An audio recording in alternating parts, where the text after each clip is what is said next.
তো পেঁয়াজটা ভাজছি, লাল লাল যতক্ষণ না হচ্ছে ততক্ষণ ভাজতে হবে। আর লাল লাল হয়ে যাবার পর না দিয়ে একটুখানি সামান্য চিনি ছড়িয়ে রাখবো, বাকিটা দেখাচ্ছি। তো পেঁয়াজটা লাল লাল করা হয়ে গেছে, এবার আমি নামিয়ে দেবো। নামিয়ে দিয়ে চিনিটা একটু ছড়িয়ে নেবো। তো চিনিটা ছড়িয়ে দিলাম, এতে একটুখানি ক্রিস্পি আর মুচমুচে হয়।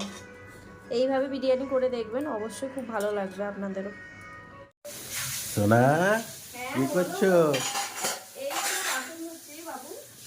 নাও আজকে টেস্টি টেস্টি করে বিরিয়ানি বানাও তো আজকে একটু।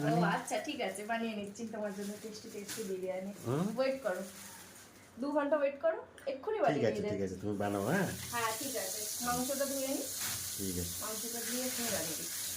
ও আজকে ভালো ফ্রেশ মাংস দিয়েছে, একটু ময়লা নেই। ঠিক আছে, তাও আমি ভালো করে দিয়ে নিচ্ছি।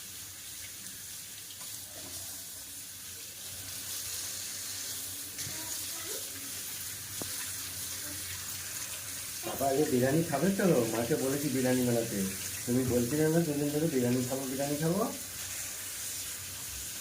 তো মাংসগুলো আমার ধোয়া হয়ে গেছে, চলো হাতটা ধুয়ে নিই। হাইজিন মেনটেন সবসময় করাটা দরকার। চলো কাটাকুটিটা করে নিই, তারপরে আবার দেখাচ্ছি তোমাদেরকে। ও সোনা, হ্যাঁ বলো। হলো বিরিয়ানি হলো?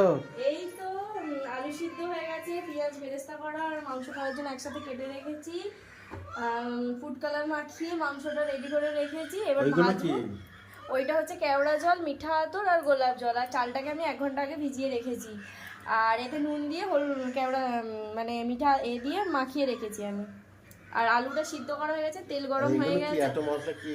আচ্ছা আসো দেখাই কি মশলা বিরিয়ানিতে লাগে। দইটা মাংসটা ভেজে ম্যারিনেট করব বলে রেখে দিয়েছি। দালচিনি, লবঙ্গ, বড় এলাচ নিয়েছি, স্টার নিয়েছি, গোলমরিচ, জিরে, তেজপাতা, এই কটা জিনিস নিয়েছি। আর লেবুটা করব ফ্লেভারের জন্য, লাস্টে আমি সাজানোর সময় দেবো, ওই জন্য কেটেই নিয়েছি একসাথে। আদা রসুন বাটা আর টমেটোটা কুচানো আছে, পেস্ট করে নেবো। ঘি দিয়েছি, আর এটা হচ্ছে বিরিয়ানির মশলা। আর ওইটা কি দই? দইটা কি? হ্যাঁ দইটা হচ্ছে মাংসটাকে ভেজে নামিয়ে দইটা ম্যারিনেশন করে রাখবো। তেলটা আমার মাংসটা ভাজা হয়ে গেছে, এবার টক দইটা এতে মাখিয়ে কিছুক্ষণ আমি রেখে দেবো। ততক্ষণ আমার পেঁয়াজটা ভাজা হচ্ছে, একটু দেখিয়ে দাও। একটু পেঁয়াজটা ভাজা হচ্ছে, মাংসটা ম্যারিনেট করব। পেঁয়াজ আদা রসুন বাটা এবার দেবো, পেঁয়াজটা ভাজা হচ্ছে। এরকম করে মাখিয়ে রাখলে মাংসটা একটু সফট হয় দইতে মাখালে।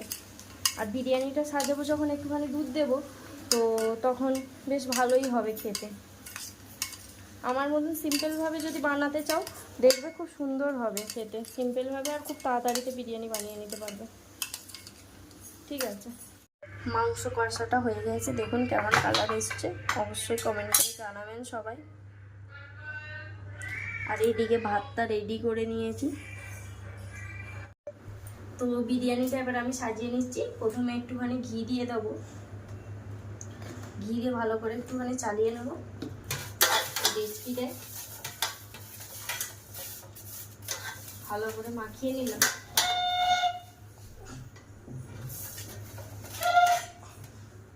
তো সবার ফার্স্টে একটু আলু দিয়ে দেবো,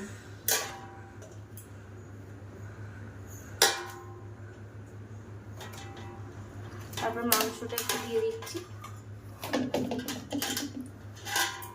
মাংসটা তো একটু গরম আছে,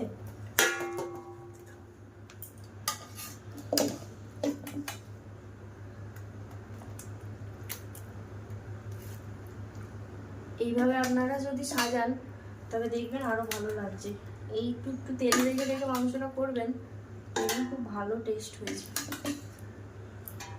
এই দেখুন এইভাবে করে একটু হালকা পেঁয়াজের বেরেস্তাটা দিয়ে দেবেন,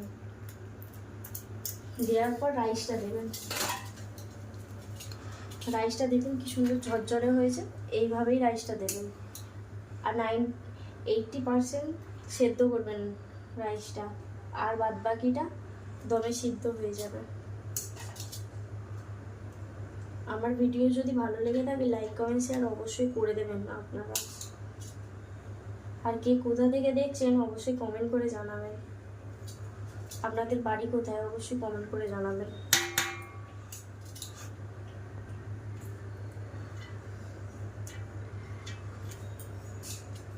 আমি দুবার স্টেপ সাজাবো, ওই জন্য অল্প করে নিয়েই নিলাম।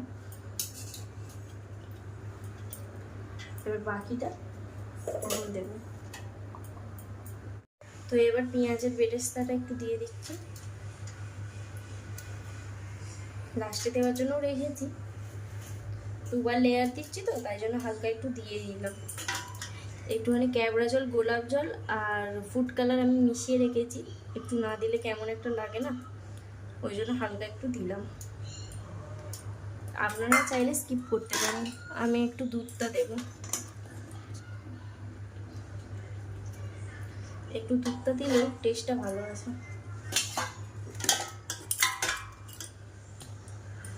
এবার ঘিটা দিয়ে দিচ্ছি একটুখানি। এবার মেন জিনিস দিচ্ছি হচ্ছে বিরিয়ানির মশলা। বিরিয়ানির মশলা আমি হোমমেডই তৈরি করি, আপনারা যদি ভালো লেগে থাকে তবে অবশ্যই বলবেন, আমি কিভাবে তৈরি করি অবশ্যই ভিডিও করে দেখাবো আপনাদেরকে। অল্প পরিমাণে একটুখানি বিরিয়ানির মশলা দিয়ে দিলাম। আর এই যে একটা ছোট শিশি, এটা হচ্ছে মিঠা আতর, এটা আমি এবার 1-2 ফোঁটা দিয়ে দেবো, জাস্ট একটা ফ্লেভারের জন্য। বেশি দেবেন না, তিতো হয়ে যাবে, বিরিয়ানিটা খেতে ভালো লাগবে না।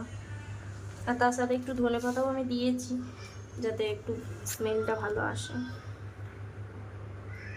এই দেখুন একদম অল্প 1-2 ফোঁটা দিয়ে দিয়েছি। এবার হালকা একটু লেবুর রসটা মেরে দেবো।